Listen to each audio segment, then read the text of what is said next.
This is the Loan Creator YouTube. We hope this video helps. In this video, I will explain how to use electronic cash ledger in GST. Open the GST portal, go to Services, click Electronic Cash Ledger, and check your balance and challan payments.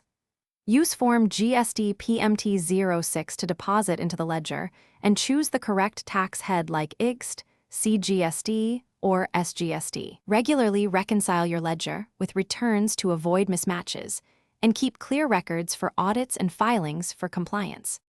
To view and filter your electronic cash ledger, open the ledger page and apply the date range and tax head filters to focus on needed entries. Download the ledger as CSV or PDF for offline review and to keep backup copies. Check each challan number, amount, and payment status before reconciling with returns to prevent mismatches and simplify future audits and compliance tasks. When making payments, generate a challan via the portal and confirm your tax head and amount before proceeding with net banking or other modes.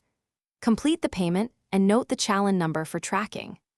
After the bank confirms the transaction, return to the electronic cash ledger, refresh, and confirm the status shows paid so you can apply the credit against your next return without delay.